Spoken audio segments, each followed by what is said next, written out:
Allah menyertai orang sabar, Allah mencintai orang sabar, Allah memasukkan ke dalam surga pada orang-orang sabar. Untuk konteks kita di dunia ini dalam kehidupan yang kadang-kadang tidak seperti yang kita inginkan, maka bersabar ini menjadi solusi terhebat dan obat paling ampuh dalam segala persoalan. Maka bersabar ini menjadi solusi terhebat dan obat paling ampuh dalam segala persoalan.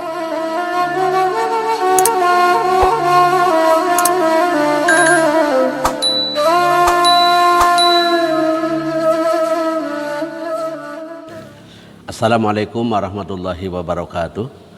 Sahabat Usaika yang berbahagia, saya doakan Anda dalam keadaan sehat walafiat, tidak ada kurang suatu apa. Keluarganya baik-baik saja, lancar dalam aktivitas, sukses dalam berbisnis, dan mudah-mudahan kita selalu diberi kesabaran dan ketabahan dalam menghadapi berbagai macam persoalan. Amin. Saudaraku sekalian, Jumat kali ini insya Allah kita akan membahas masalah bab sabar. Karena memang kalau kita melihat sekarang banyak musibah, baik itu bencana alam berupa banjir, tanah longsor, gunung berapi, meletus. Maka kemudian dibutuhkan kesabaran.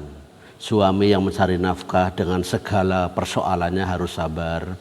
Ibu yang di rumah yang mengelola dana hasil kerja suami juga harus sabar. Kemudian yang sakit juga harus sabar, yang merawat orang sakit juga harus sabar. Dan sabar ini menjadi solusi terbaik dan obat terampuh di saat seseorang dalam keadaan sulit. Itu sebabnya nanti akan kita baca ayat-ayat Al-Quran tentang motivasi sabar, perintah sabar, bahkan nilai plus di hadapan Allah tentang sabar. Sabar kalau kita lihat dalam surat Al-Baqarah ayat 153, Allah menyertai orang sabar. Kalau Allah yang menyertai kita dalam menghadapi berbagai persoalan, insya Allah akan selesai. Bukan hanya Allah menyertai orang sabar, tapi Allah mencintai orang sabar. Kita bisa periksa nanti dalam surat Ali Imran, Wallahu yuhibbus sabirin, dan Allah mencintai orang sabar.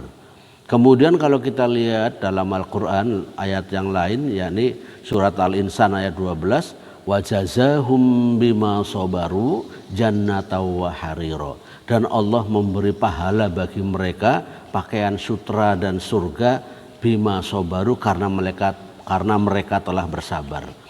Bersabar untuk pahala akhirat nanti. Allah menyertai orang sabar, Allah mencintai orang sabar, Allah memasukkan ke dalam surga pada orang-orang sabar. Untuk konteks kita di dunia ini dalam kehidupan yang kadang-kadang tidak seperti yang kita inginkan, maka bersabar ini menjadi solusi terhebat dan obat paling ampuh dalam segala persoalan. Maka kita akan baca firman Allah dalam Al-Quran, suratnya Al-Kahfi ayat yang nomor 28. A'udzu billahi minasyaitonir rajim.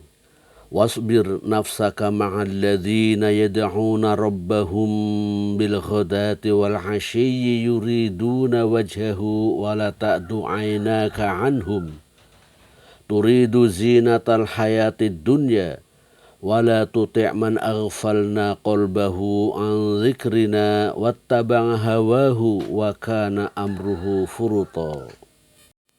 Artinya, dan bersabarlah engkau Muhammad bersama orang-orang yang menyeru Tuhannya pada pagi dan senja hari, dengan mengharap keridhoannya, dan janganlah kedua matamu berpaling dari mereka karena mengharapkan perhiasan kehidupan dunia, dan janganlah engkau mengikuti orang yang hatinya telah kami lalaikan dari mengingat kami, serta menuruti keinginannya, dan keadaannya sudah melewati batas.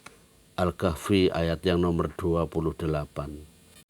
Begitu pula Allah juga berfirman dalam surat Al-Hasr ayat yang nomor 3.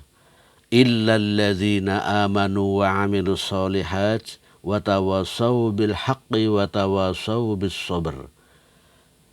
Kecuali orang-orang yang beriman dan mengerjakan kebaikan serta saling menasehati untuk kebenaran dan saling menasehati untuk kesabaran. Juga baca pesan sahabat Ali karamallahu wajhah. Sahabat Ali karamallahu wajhah berkata, as-sabru minal imani bimanzilati ra'si minal jasad. Kedudukan sabar dari iman seperti kedudukan kepala dari badan. Ahli hikmah menyebutkan begitu pentingnya sabar dalam kehidupan sehingga digambarkan seperti kepala dan badan. Maka bagaimana kalau kepala tergeletak, otomatis badan akan mati. Begitu pula kalau tidak ada sabar dalam kehidupan, berarti imannya telah mati. Dan juga kita baca hadis Rasulullah sallallahu alaihi wasallam. Bismillahirrahmanirrahim. Anin Nabi sallallahu alaihi wasallam qala, "Ma min 'abdin yusabu bi musibatin fayaqulu inna lillahi wa inna ilaihi raji'un. Allahumma ajirni fi musibati wa akhlif li khairam minha illa ajarahullahu fi musibatihi wa akhlafa lahu khairam minha." Rawahu Muslim.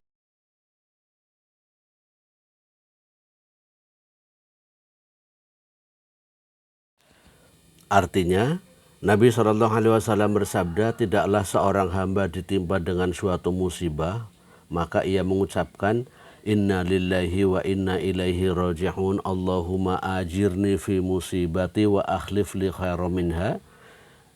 Ya Allah, berilah pahala atas musibahku ini dan gantilah dengan yang lebih baik, maka Allah akan menggantinya dengan sesuatu yang lebih baik daripada yang hilang. Hadis riwayat Imam Muslim.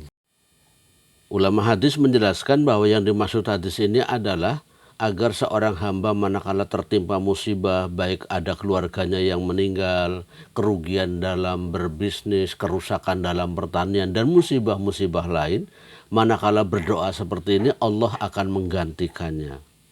Di khutbah kedua, kita akan mengajak berjamaah mengingat kembali tentang doa agar dianugerahi sabar, yaitu dalam Al-Quran terdapat di akhir ayat 126 surat Al-A'raf mengenai ketaatan orang-orang sihir yang sudah bertobat dan akan mendapatkan ujian berat, yang kemudian mereka berdoa, Rabbana afrigh alaina sabra wa tawaffana muslimin.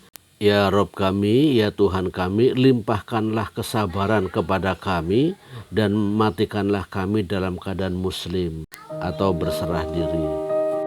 Demikian tutorial khutbah untuk pekan kali ini, semoga bermanfaat. Selamat bertugas, semoga Anda sukses selalu. Assalamualaikum warahmatullahi wabarakatuh.